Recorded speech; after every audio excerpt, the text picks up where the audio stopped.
안녕하세요. 공공운수노조 서울지부 조합원 여러분, 2024년 11월 소식지 알림이 사무국장 김윤수입니다.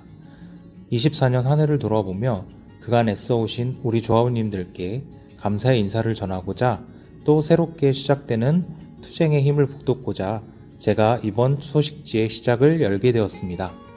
서울지부의 소식지는 1년 365일 뜨거운 투쟁 소식이 가득합니다. 2024년 하반기도 그러했습니다. 달디단 밥 한 끼를 위해 달려온 2024년 집단교섭 투쟁에 이어 매년 차별에 맞서 투쟁하고 있는 문체부 교섭노조연대의 투쟁, 지난 9월 생애 첫 파업에 나선 서울노동권익센터 분의 투쟁, 그리고 10월 3년간의 투쟁 끝에 마침내 승리의 소식을 전한 서울도시가스 분해의 투쟁까지 2024년 하반기도 쉼없이 달려왔습니다. 11월의 첫 소식도 서울노동권익센터의 투쟁 소식입니다. 9월 10일 총파업 후 노동권익센터 내에서 벌어지고 있는 일들에 대해 심지훈 서울노동권익센터 분회장이 글을 보내왔습니다. 함께 들어보시죠. 우리는 어디로 가는가? 90 총파업 이후 서울노동권익센터 노동자들에게 벌어지는 일들에 관하여 지난 9월 10일 서울노동권익센터 노동자들은 첫 총파업의 깃발을 올렸다. 우리가 왜 파업하는지 구구절절 설명치 않아도 모두가 알 것이라 생각된다. 이유는 간단하다. 빼앗긴 우리의 것을 되찾기 위한 싸움, 그것이 전부다. 서울시 설립 민간 위탁기관인 서울노동권익센터는 3년에 한 번씩 서울시에서 선정한 민간 하청 운영기관이 바뀌며 운영된다. 2024년 1월 1일부로 한국노총이 그 운영권을 따내어 그들은 지난 4년여간 서울노동권익센터 노동자들이 피땀 흘려 쟁취한 단체협약을 일방 해지하고 임금을 삭감했다.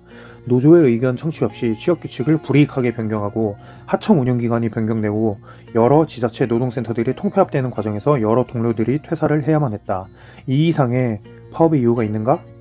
우리의 요구는 이처럼 단순하고 명확하다. 빼앗긴 우리의 것을 되돌려라. 그것이 전부다. 90 총파업 이후로 2달여간의 파업은 지난한 시간이었다. 생애 첫 파업을 한 우리는 두려움 반 설렘 반을 가슴속에 품고 투쟁했다. 무노동 무임금 원칙에 따라 임금이 삭감됨에도 불구하고 누구 하나 힘든 내색하지 않고 파업을 이어오고 있다. 그러던 와중 지난주 사측과 재교섭을 시작했지만 그들은 대체 교섭을 왜 재개하자고 했는지 알 수 없을 정도로 아무런 제시안도 가져오지 않았다. 그들은 아무 생각이 없다. 아무런 논의조차 되지 않은 지난 교섭은 시간 낭비였고 마치 어디 한번 해봐 라고 으름장을 놓는 듯하였다. 아늑한 사장실 책상을 마구치며 노조를 포기하라 라는 오랜 노동가요의 한 구절이 생각났다. 이 와중에 센터에서 운영하는 4개의 이동 노동자 쉼터 중 나를 포함해 조합원 3명이 근무하는 휴 서울 셔틀버스 노동자 쉼터가 서울시로부터 쉼터 폐쇄 및 사업 폐지 통보를 받았다. 12월 2일부로 입주 건물과의 임대차 계약 종료 및 사업 폐지 단 3주밖에 남지 않았다. 이 소식을 이미 3달여 전에 접한 셔틀쉼터 노동자들은 직접 서울시에 문의했지만 서울시는 정해진 것이 없다. 아직 검토 중이다. 라는 답변을 했고 사측 센터 관리자들에게도 문의했을 때조차 그래요? 몰랐어요? 라는 어처구니없는 답변을 받았다. 그들이 정말 오롯이 신중히 검토 중이었을까? 사측 관리자들은 정말 몰랐을까? 그리고는 지난주 사측 중간 관리자가 셔틀쉼터를 방문해 위 소식을 공식적으로 전해왔다. 불과 쉼터 폐쇄 및 사업 종료가 한 달밖에 남지 않은 시점에서 이를 통보하러 온 것이다. 지난 3달간 그들은 그저 몰랐다고 일관한 채 서울시의 사업 폐지 방침이라 어쩔 수 없다는 궁색한 변명만 늘어났다. 긴 설명이 무엇이 필요하랴. 지금 셔틀버스 노동자 쉼터에서 일하고 있는 우리 3명의 노동자들은 당장 어떻게 될 것이며 셔틀 쉼터를 시작으로 다른 3개의 쉼터마저 폐쇄하려는 수순은 눈에 뻔히 보인다. 서울노동권익센터의 순기능인 이동 노동자 쉼터를 이용하는 취약 노동자들은 이 엄동설 안에 어디로 갈 것인가. 불과 3주 후 내가 5년여간 일했던 나의 정든 일터가 사라진다. 나와 동료들의 거취는 전혀 결정되지 않았다. 설마 우리를 정리해고 하겠냐고 얘기하는 사측 중간관리자라지만 진짜 사장 서울시는 고용 문제에 개입하지 않는다고 말할 뿐, 하청사장 한국노총은 서울시와 논의해야 한다라고 말할 뿐, 우리의 머릿속엔 그저 물음표뿐. 우리는 어디로 가는가? 우리의 파업투쟁은 승리할 때까지 계속될 것이지만 당장 갈 곳을 잃은 나와 나의 동료들, 그리고 쉼터 이용객인 노동자들은 오늘 하루도 불안과 분노 속에서 묵묵히 땀 흘려 일하고 있다. 두 번째 소식은 송영호 연세대 분의 조합원님께서 보내주신 소식입니다. 내가 쓴 글이 처음 기사로 발표된 후 남편이 준비한 깜짝 파티와 이어진 가족들의 응원, 그 감동의 순간을 송영호 조합원님의 목소리로 들어봅니다. 나이 들어서 글을 써본 건 아들 군대 갔을 때밖에 없어요. 아들이 너무 힘든 곳에 배치를 받아서 걱정되는 마음에 편지를 자주 썼거든요. 그런데 이번에 이렇게 긴 글을, 그것도 내 삶에 대한 글을 써보게 된 거예요. 그래서 처음엔 내가 과연 잘 쓸 수 있을까 걱정도 되었어요. 우리 집엔 식탁 대신 오래된 동그란 나무 밥상이 있어요. 우리 부부는 내내 그 밥상에 밥을 차려 먹었어요. 이번에 글을 쓰면서 제가 제일 의지한 게 바로 그 동그란 밥상이었어요. 주말에 또 퇴근 후에 내내 밥상 앞에 앉아 글을 썼어요. 남편이 잠을 잘 때 방해가 될까봐 처음엔 거실에서 글을 썼어요. 그런데 모기가 하도 달려들어서 전자 모기향 있는 안방에 들어가 글을 쓸 수밖에 없었어요. 남편한테 좀 미안하더라고요. 그런데 남편이 어느 날 슬그머니 다가오더니 당신 글 쓰는 게 너무 좋아 보인다고 하는 거예요. 제가 늦게까지 글을 쓸 때마다 잠을 설쳤을 텐데 그런 말을 해주니 고마웠어요. 학교에서는 휴게실 옆 창고에 앉아 시간 날 때마다 글을 썼죠. 정말 열심히 썼어요. 그렇게 완성한 제 글이 10월 8일에 오마이뉴스에 올라왔어요. 내 글이 맞나 싶을 정도로 느낌이 다르더라고요. 그때 제가 야간 일을 하고 있었거든요. 우리 가족 카톡방에다 글을 올렸더니 딸이 엄마 너무 고생했다고, 엄마 정말 대단하다고 하더라고요. 남편은 한강에서 운동하다 제 글을 읽고는 울었대요. 야간일 마치고 집에 갔더니 남편이 조각 케이크와 국화, 장미가 들어간 꽃다발을 준비해두고 저를 기다리고 있었어요. 송영호 작가 데뷔를 축하한다면서 준비한 깜짝 이벤트였어요. 마음이 뭉클했어요. 생각해보면 제가 참 복이 많은 사람이에요. 14년 동안 청소일을 하면서 가장 의미 있는 한 해였다고 생각해요. 내가 살아온 이야기를 글로 쓸 수 있었으니까요. 내 삶의 이야기는 별 의미가 없는 거라 생각하고 살았는데 이렇게 글로 쓰고 보니 나도 참 열심히 살았구나 싶어요. 앞으로는 청소일을 하면서 또 노동자 활동을 하면서 매일매일 나의 역사를 일기로 기록해보고 싶어요. 세 번째 소식은 각 분의 소식을 전해드리는 서울지부 이모저모입니다.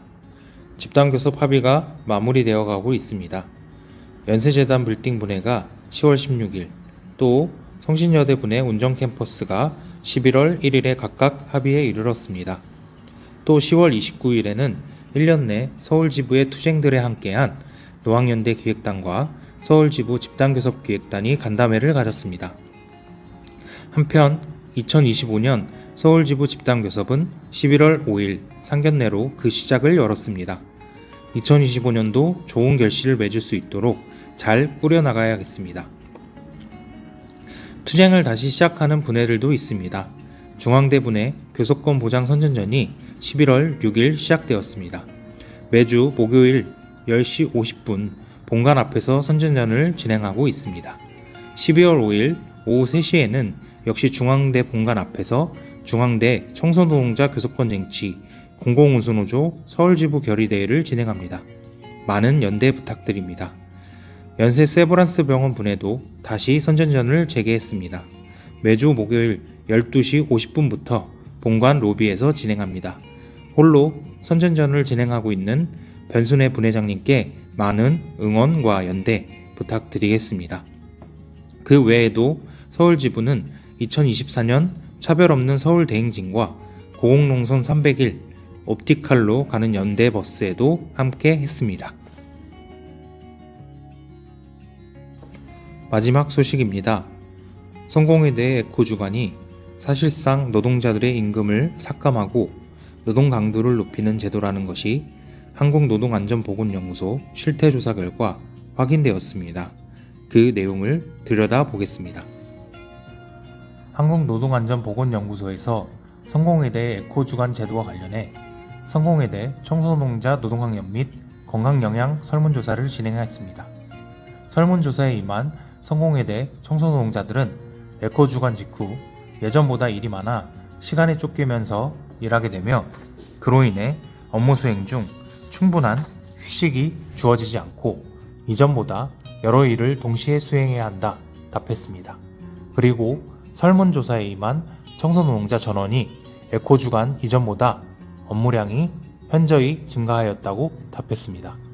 몸이 아픈데도 일한 적 있다고 답한 노동자가 86.7%에 달했고, 궁골격계, 질환 및 두통, 불안감, 전신피로가 있다고 답한 노동자의 비율이 일반 노동자에 비해 높았습니다.